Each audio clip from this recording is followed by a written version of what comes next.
Hello everybody. I'm speaking to you today from a UPS customer center in Landover, Maryland, where I came to talk about an issue that's affecting families and businesses just like this one, the rising price of gas, and what we can do as a country to reduce our dependence on foreign oil. This week, I released a blueprint for a secure energy future. It's a strategy to reduce the oil we import from around the world and to make our economy stronger at home. Part of this strategy involves increasing our oil exploration right here in America.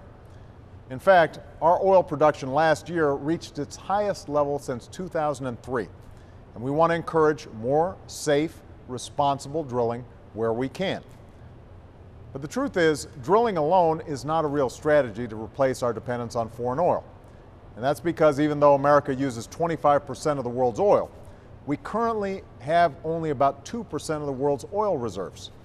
Even if we used every last drop of all the oil we have, it wouldn't be enough to meet our long-term energy needs. So real energy security can only come if we find ways to use less oil, if we invest in cleaner fuels and greater efficiency. That's what we've been doing since I took office. For example, we secured an agreement from all the major auto companies to raise the fuel efficiency standards of their cars and trucks. So if you buy a new car, the better gas mileage is going to save you about $3,000. Altogether, this will save us about 1.8 billion barrels of oil as a country. So we need to build on that progress. As we make our cars and trucks more efficient, we've got to harness new technologies to fuel our vehicles with everything from biofuels to natural gas to advanced batteries. And the good news is, these technologies aren't science fiction anymore. They exist today. Already, American car companies are producing electric vehicles that use little or no gas. And innovators across America are testing new products that hold incredible promise, not just for new vehicles, but for countless new jobs. To help jumpstart this market, the federal government has doubled the number of clean energy vehicles that we have in our fleet. In the next few years, we're going to switch the entire fleet over. And I'm here at UPS because it's not just the government getting in on the action. Companies like UPS, FedEx, AT&T, Verizon, and PepsiCo, firms with some of the largest fleets in the country, are switching to more efficient vehicles. And through our Clean Fleets Partnership, driven not by government but by business, more companies are going to be switching to electric and alternative vehicles too.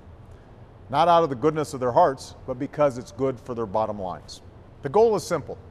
When I was elected to this office, America imported 11 million barrels of oil a day. Through these and other steps, by a little more than a decade from now, we will have cut that by 1/3. And by doing so, we're going to make our economy less vulnerable to wild swings in oil prices. We're going to use cleaner sources of energy that don't imperil our climate.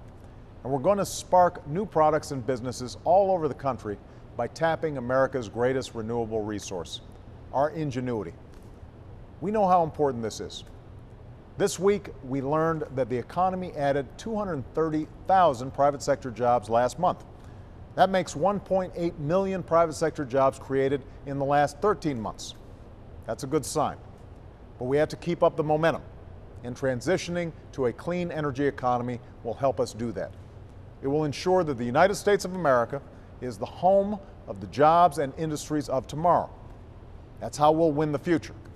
That's how we'll leave our children an America that's more secure and more prosperous than before. Thanks, and have a great weekend.